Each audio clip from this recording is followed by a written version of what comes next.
It is my pleasure to introduce Robin Talley, a class of 2011 Lambda Fellow in genre fiction.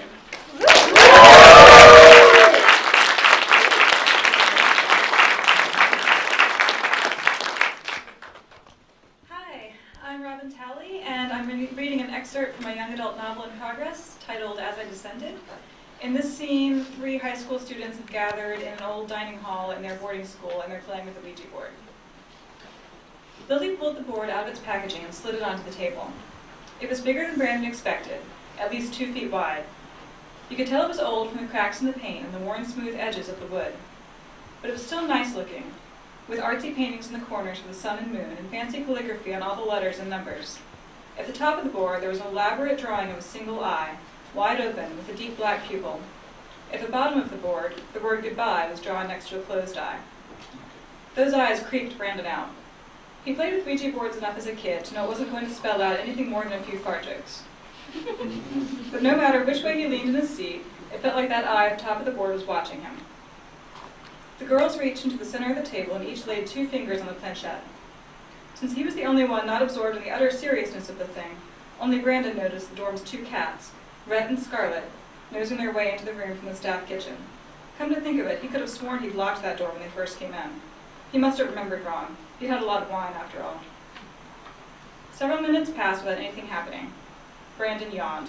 He had a physics quiz he really should be studying for. But it had been so long since Maria had wanted to hang out with him alone. Well, alone plus Lily. Brandon had always liked Lily, or tried to anyway, for Maria's sake, once he found out the 2 of them had taken the whole roommate thing to the next level. Tonight had been a fun night, up until the girls got all serious and boring.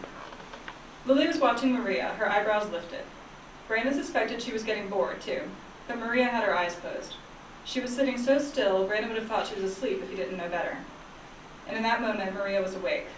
More awake, in fact, than she could remember feeling in a very long time. Every cell in Maria's body was buzzing with a strange sensation. It was warm, powerful, almost arousing, but sharp, too, somehow. It wasn't a pleasant feeling, but it wasn't painful either. Maria desperately wanted to keep feeling it. She wanted this feeling to last forever. She was intensely aware of everything in the room. The cats watching them from the foot of the table, tails twitching. Lily's growing impatience on the other side of the planchette. Each tiny movement of Brandon's lips and throat as he slurped the remains of the wine. She was aware that the room temperature had dropped at least 10 degrees since Lily placed the planchette on the board. And she was aware that they weren't alone in the room anymore, if they ever had been. Maria opened her eyes. "What is your name?" she said. Brandon stifled a giggle at Maria's slow, solemn voice. This wasn't how Brandon was used to hearing her. Brandon had only ever heard Maria talk to the living. Maria closed her eyes again and put Brandon out of her mind, put everything out of her mind, except her question for the spirit in the room with them. The planchette quivered. Maria opened her eyes again. Lily was sitting straight up in her seat now, her fingers pressing down too hard on the planchette. But that shouldn't matter. If the spirit wanted to communicate, it wouldn't care about a little extra weight. Maria was pretty sure spirits didn't care about much of anything the living did or didn't do. The planchette didn't move, but the cats did. They'd been watching the girls' hands on the board, but now, in an identical movement, their heads rose, arching, their eyes fixed on a single point Maria couldn't see as it rose into the air over the table across the room. Neither cat made a sound, but their heads followed the same path. Then they stopped, staring into the far corner of the ceiling. The hair on the back of Maria's neck pricked. Lily and Brandon both shivered. It was even colder now. Maria followed the cat's gaze. The chandelier's illumination didn't reach that corner, but the shadow there wasn't shaped the way you'd expect a shadow to be, with clean edges that followed the path of the light.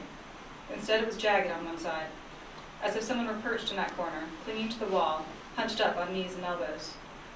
Maria closed her eyes again and willed her heart to stop pounding. Showing fear was the surest way to anger a spirit. "If you're here," Maria said, "if you have anything you'd like to tell us, please do. We'd like to listen." Above them, someone knocked.